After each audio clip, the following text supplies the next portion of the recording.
జనులు, మైనారిటీలు, వేదిక మీద ఉన్న పెద్ద నాయకులు, సీనియర్ నాయకులతో పాటు అందరి స్వరాలు విన్నాం. ఇంతమందిని ఒక దగ్గర తీసుకొచ్చి ఉమెన్ రిజర్వేషన్ మీద ప్రభుత్వాల మీద ఒత్తిడి తీసుకురావడానికి తెలంగాణ చాప్టర్లో జరిగిన కృషి వాళ్ళు ఇచ్చిన నోట్లో ప్రకటించారు. కింది వరకు కూడా తీసుకెళ్దామని.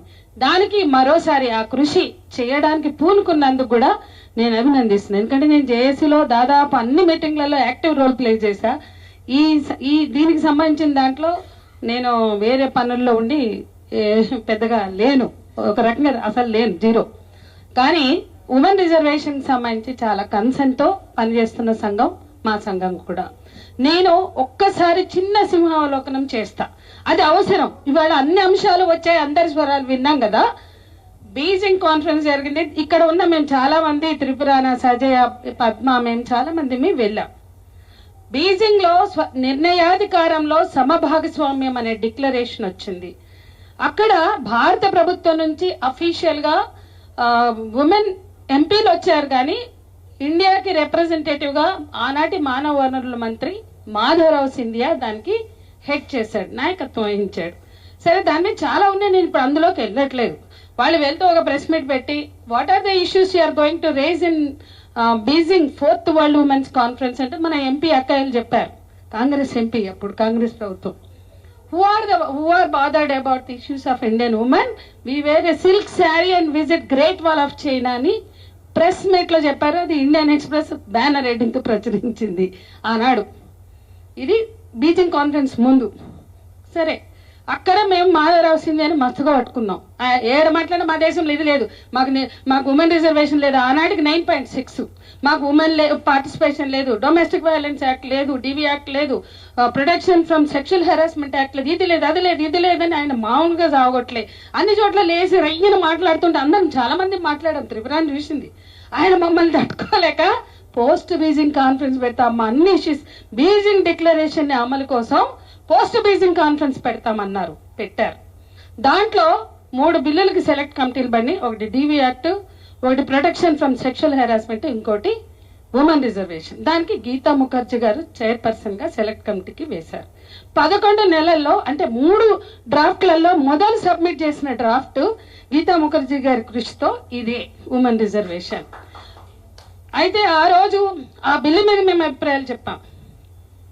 ఎస్సీ ఎస్టీని పొందుపరిచినట్టే కోటాలో సబ్ కోటా, ఎస్సీ ఎస్టీలకి అవకాశం కల్పించినట్లే ఓబీసీ మైనారిటీలు కూడా స్థానం కల్పించాలి. ఆమె తెలంగాణ వచ్చినప్పుడు వీళ్ళు మీటింగ్ లో నిలదీశాము, అనేక చోట్ల ఆమెను కూడా పెట్టండి. ఈ బిల్లుతో పాటు ఓబీసీ మైనారిటీ బిల్లు కూడా పెట్టండి, ఏం కాదు. అప్పటికే మండల్ కమిషన్ కూలింది కదా, మండల్ కమిషన్ ముందుకు తెచ్చి వీపీ సింగ్ ప్రభుత్వాన్ని కూల్చారు కదా. ఈ దేశ ప్రజలకి ఒక అనుభవం ఉంది కదా.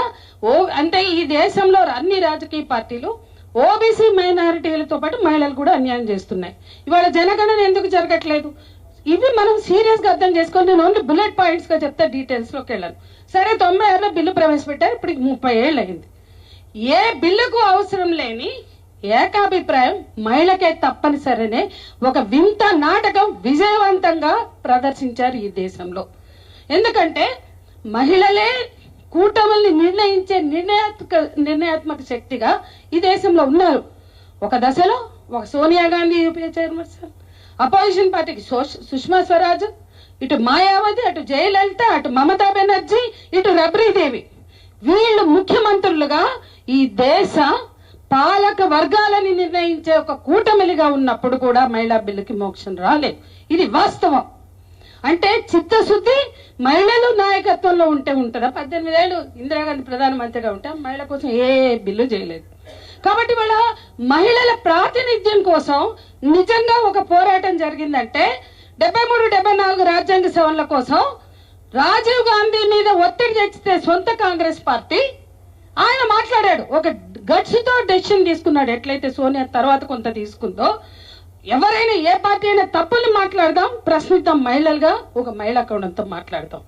సొంత పార్టీ వాళ్ళు వచ్చి మా ప్రాధాన్యత పోతుంది అంటే మ్యాండేట్ ఇస్తున్న, తన్నుకుని సావండి మ్యాండేట్ ఇస్తున్న మహిళా రిజర్వేషన్ బిల్లు వచ్చి తీరుతుందని స్థానిక సంస్థల్లో ఆయన ఆ బిల్లుని ముందుకు తీసుకొచ్చాడు. అది అభినందించవలసిన, చరిత్రలో అభినందించవలసిన అంకం. అది అక్కడ నుంచి ముందుకు వస్తే ఇక మన మహిళా రిజర్వేషన్ బిల్ ఎన్ని బిల్లులు బల్లలు ఇరగొడుతూ మైకులు ఇరగొడుతూ వాకౌట్ల మధ్య మార్షల్స్ తో బయటపడేయించుకుంటూ కూడా ఆమోదించుకున్న చరిత్ర. ప్రజల జీవితాల్ని చిన్న భిన్నం చేసే బిల్లులు, ప్రధాన ప్రతిపక్షాలన్నీ వ్యతిరేకించిన బిల్లులు నామమాత్రంగా అయినా నామమాత్రం మెజార్టీతో ఆమోదించుకున్న చరిత్ర ఉంది కదా.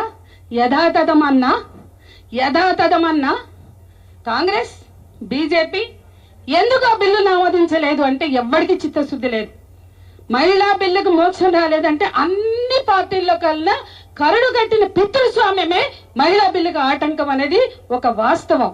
ఇక మేము ప్రగతిశీల మహిళా సంఘంగా 4 సార్లు జంతర్ మంతర్కి వెళ్ళి పార్లమెంట్ ముందు ధర్నా చేశాం. ఓబీసీ మైనారిటీ సవరణతో మహిళా బిల్లును ఆమోదించాలి 96 నుంచి చేస్తున్నాం. నేను ఇంకొక విషయం కూడా నిర్మోహమాటంగా చెప్పదలుచుకున్నా. గీతా ముఖర్జీ గారితో చర్చలైనాక రిటర్న్ గా పంపించాక ఇక్కడ ప్రెస్ క్లబ్ లో బిల్లుని యథాతథంగా ఆమోదించాలని అన్ని మహిళా సంఘాలు మీటింగ్ పెడితే దాన్ని మేము బాయ్కాట్ చేసి బయటకు వచ్చాం. ఓబీసీ మైనారిటీలకి కలిగించకుండా, అంటే అట్టడుగు అణచివేతకు గురైనటువంటి మహిళలకి భాగస్వామ్యం లేకుండా మహిళా బిల్లుకు అర్థం లేదు.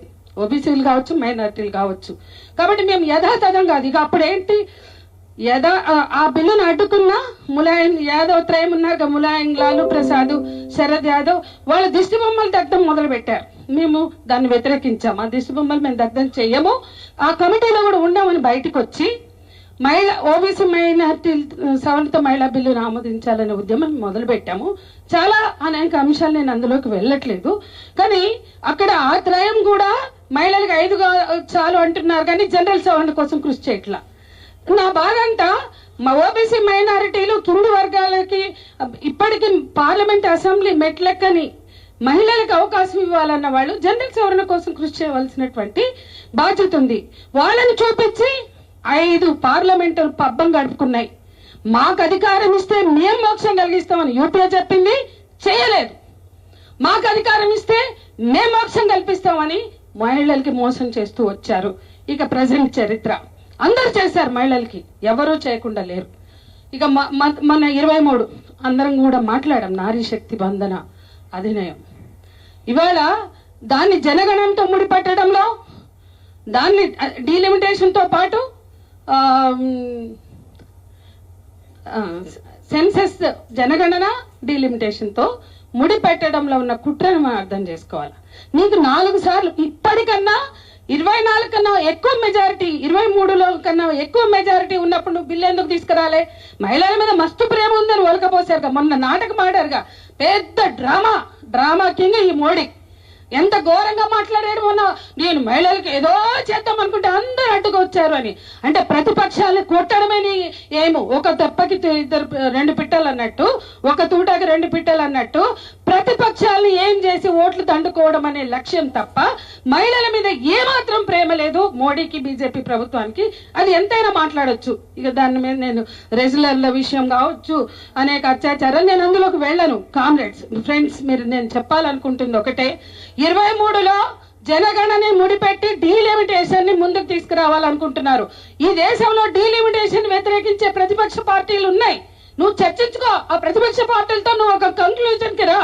కానీ ఆ రోజు కుట్రపూరితంగా మేము అప్పుడే ఆర్టికల్ రాసాం, 15 ఆర్టికల్స్ రాసాం మేము ఇప్పటి వరకు మాతృకలో, మా పత్రికలో. ప్రతి దాంట్లో ఎప్పటికప్పుడు ఆ 15 ఆర్టికల్స్ చదివితే ఎప్పటి నాటకాలు ఎంత విజయవంతంగా చేస్తారో కనిపిస్తాయి. మొన్నటిది కూడా 2 months బ్యాక్ కూడా మేము రాసాం, స్పష్టంగా రాసాం. 23లో జరిగిన కుట్రని 23లో రాసాం.